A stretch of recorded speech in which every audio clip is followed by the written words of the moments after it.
ചേട്ടാ എന്ത് പൊക്ക ചേട്ടാ ചേട്ടന്. അയ്യോ പണിക്കരെ ഒരു ഫോട്ടോ എടുത്തടാ.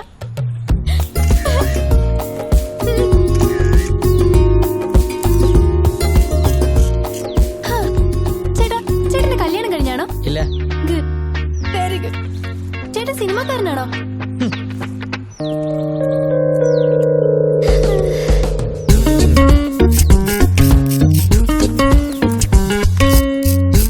ജീവിതത്തിൽ ഒരിക്കലും നീ തല കുടിക്കടാ.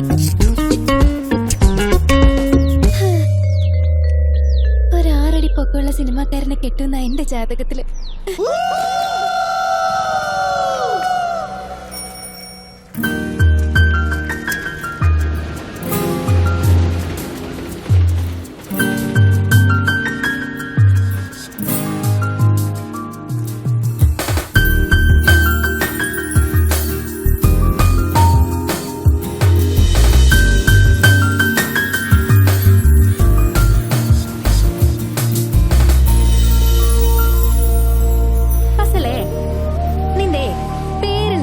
ശരിയല്ലടാ, മാറ്റണം.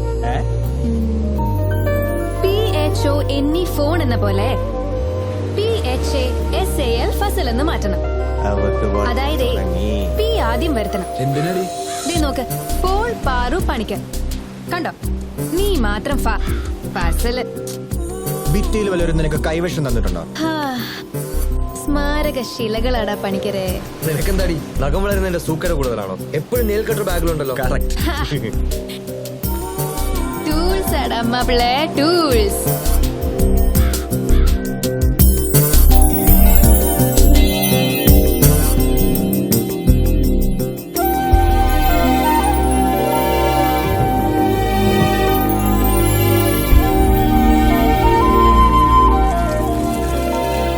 സ്മാരകശിലകൾ, മായാത്ത അടയാളങ്ങൾ.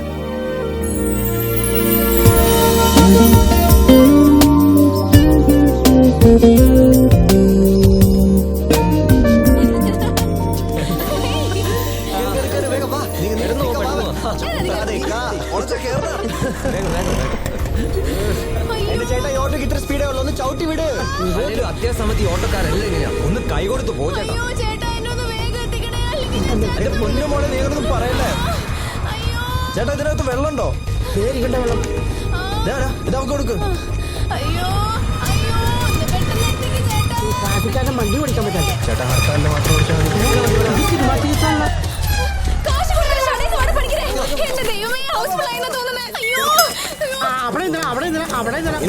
സിനിമ കാണാൻ വായു വലിച്ച് ഇങ്ങോട്ട് വന്നത്. ചേട്ടാ, അത് പടം തുടക്കം മുതൽ കാണാനായിരുന്നു. പിന്നെ ഹോസ്പിറ്റലിലേക്കാണെന്ന് പറഞ്ഞത്. ഹോസ്പിറ്റലിലേക്കെന്ന് പറഞ്ഞില്ലല്ലോ. അങ്ങോട്ട് പോകുന്ന വഴി സരിത എന്നാ ഉദ്ദേശിച്ചത്. ഓഹോ, അപ്പൊ ആ പെണ്ണ് ഇപ്പൊ ചാവൂന്ന് പറഞ്ഞ് പരവേശം കാണിച്ചെന്താ? അത് അവർക്ക് റിലീസ് പടം കാണാൻ വരുമ്പോ എപ്പോഴും പരവേശം ഉള്ളതാ. നിന്റെ കെട്ടിക്കാനായിട്ട് എടാ പ്രശ്നമുള്ള എന്നെ കൂടെ കൂട്ടിക്കൊടുത്ത് മറ്റൊരുത്ത പണിയാണ് കേട്ടോ പന്നി.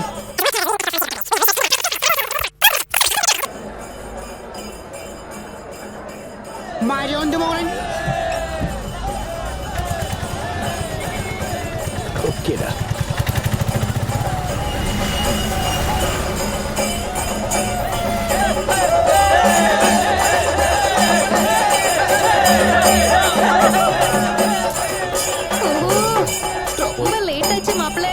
കിട്ടൂല. ഞാൻ ഇന്നലെ പറഞ്ഞല്ലേ നേരത്തെ പറഞ്ഞത്.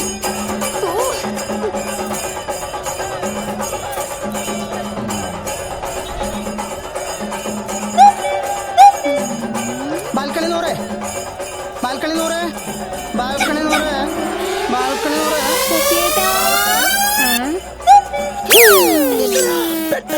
കൊടുവാള് എന്തോ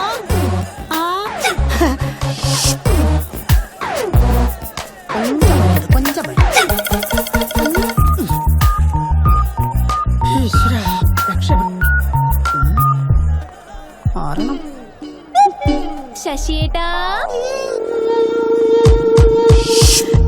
എന്നെ കൊണ്ടാണോ ഓടിയേ? പിന്നെ ശശിയേട്ടൻ അടുത്ത് ടിക്കറ്റ് ഉണ്ടോ? ഒരെണ്ണം പോലുമില്ല, എല്ലാം വെച്ച്. ഓക്കേ പോട്ടെ. പിന്നെ ടിക്കറ്റ് ഇല്ലാത്ത ശശിയേട്ടനോ? പൊന്നുമങ്ങളെ ജീവിച്ചു നോക്കോട്ടെ. ബ്ലാക്ക് തന്നാ മതി ശശിയേട്ടാ. 100 രൂപ അതിൽ നിന്ന് 5 പൈസ കുറവില്ല. അതെന്ത് പണിയാ ശശിയേട്ടാ? 98 ടിക്കറ്റിന്റെ വില 25 രൂപ. അന്നത് ശശിയേട്ടൻ 40 രൂപയ്ക്ക് വിറ്റു. ഇത് 2008. വെറും 10 വർഷത്തെ വ്യത്യാസത്തിൽ ലാഭം 60 രൂപയായിട്ട് കൂട്ടി. ഇത് ന്യായാണോ? ഒരെണ്ണം മാത്രം തരാം. അതെ, എന്റെ പെണ്ണുമ്പിള്ള പിള്ളേരും 1998 ജീവിക്കണത്. അതാദ്യം മനസ്സിലാക്കണം. അതിനെങ്കിലും മനസ്സിലാക്കണം. ശശിയേട്ടാ 4 എണ്ണം. അപ്പൊ ഞാൻ പറഞ്ഞത് താങ്ക് യു. ബാൽക്കണി 100 വേണോട്ടാ. ഹൗസ്ഫുൾ.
ഇത് പാർവതി അഥവാ പാറു.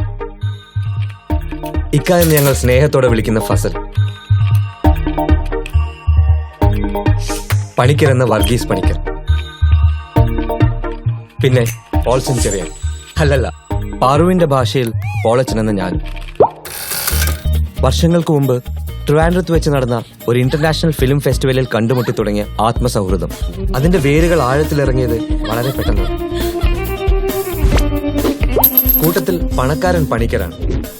പണിക്കരെന്നാൽ ഒരു ഹാൻഡി ക്യാമറ അല്ലെങ്കിൽ ഒരു സ്കെച്ച് ബുക്ക്. അവൻ വെറുതെ ഇരുന്ന് ഞാൻ കണ്ടിട്ടേയില്ല. അസാധ്യ ആർട്ടിസ്റ്റാണ്.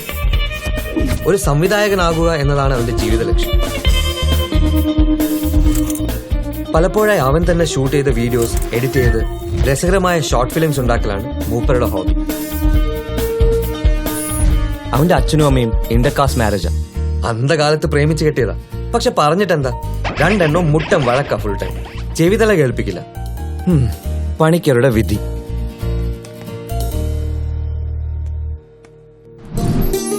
ഇവളുടെ തല മുഴുവൻ മ്യൂസിക്കാണ്.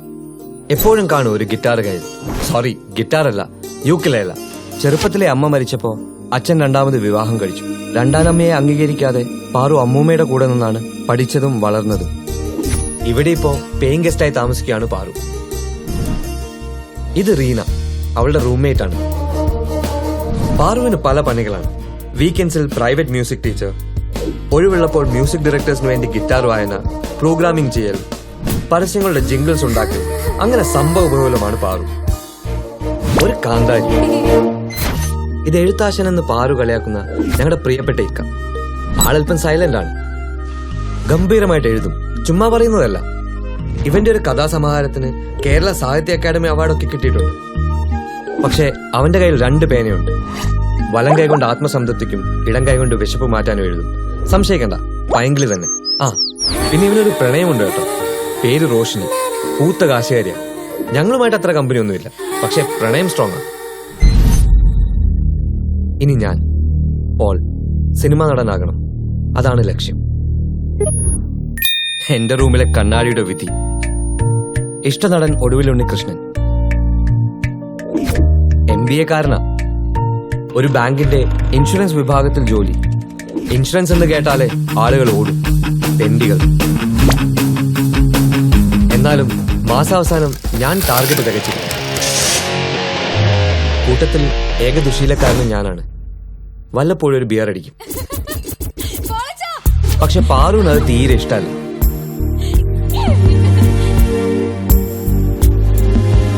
എനിക്കുണ്ടൊരു പ്രണയം, അത് ഞാൻ പിന്നെ പറയാം. അങ്ങനെ പല മേഖലകളിൽ പല രീതികളുമായി ഇടപഴകുന്ന ഞങ്ങൾ 4 പേർക്കും പക്ഷെ കണ്ടുമുട്ടിയാൽ പറയാനും കേൾക്കാനും ഒരേ ഒരു വിഷയം മാത്രം: സിനിമ.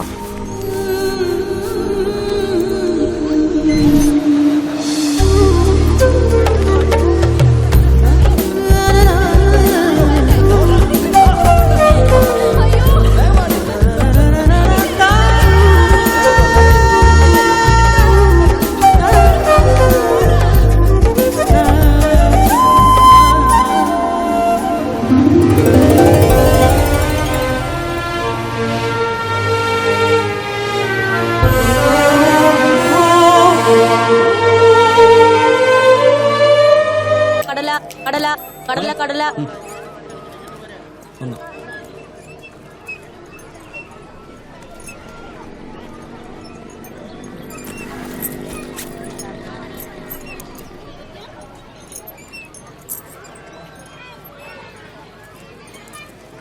കടല എനിക്കിങ്ങ് വേണ്ട. ഗ്യാസാ? എന്താ റോഷിനി നിന്റെ പ്രശ്നം? നീ എന്റെ പ്രശ്നം. നീ എന്താ എന്നെ മനസ്സിലാക്കാത്ത? എന്തൊക്കെ ചെയ്താൽ ഞാൻ തിരിച്ചു വരുന്നുള്ള അഹങ്കാരമില്ലേ നിനക്ക്? അതിനിപ്പോ എന്താ പറ്റിയത്? ഞങ്ങൾ എല്ലാവരും കൂടി ഒരു യാത്ര പോയി, അത് നിനക്ക് ഇഷ്ടപ്പെട്ടില്ല. ദേ, ഒരൊറ്റ കുത്തുവെച്ചെന്നുണ്ടല്ലോ, നുണയും പറഞ്ഞ എന്റെ കയ്യിൽ നിന്ന് കാർ എടുത്തോണ്ട് പോയിട്ട് 4 പേരും കൂടി കറങ്ങാൻ പോയേക്കുന്നു. നേര് പറഞ്ഞ നീ സമ്മതിക്കില്ലെന്ന് വിചാരിച്ചിട്ടാ? അവള് ഡ്രൈവ് ചെയ്തായിരുന്നു അല്ലേ? അത് അറിഞ്ഞു CBI. ഡ്രൈവിംഗ് സീറ്റിലെ മുടി കണ്ടു. നിന്റെ പ്രശ്നം ഞാൻ പറയട്ടെ, ബാക്കിയുള്ളവരൊന്നല്ല, പാറു. അവളല്ലേ നിന്റെ പ്രശ്നം. ഇതാ പറഞ്ഞത്, 2 മല തമ്മിൽ ചേരും, 4 എന്നോട് ഒരു സ്നേഹവും ഇല്ല. ഞാൻ ഇഷ്ടപ്പെടുന്നതിന്റെ പകുതിയെങ്കിലും പോട്ടെ, അറ്റ്ലീസ്റ്റ് നോണ പറയാതെങ്കിലും ഇരുന്നൂടെ. ഇതുവരെ എന്നെ മനസ്സിലാക്കിയിട്ടില്ല. നിന്റെ വളർച്ചയിൽ ഏറ്റവും കൂടുതൽ സന്തോഷിക്കുന്ന ആളാ ഞാൻ.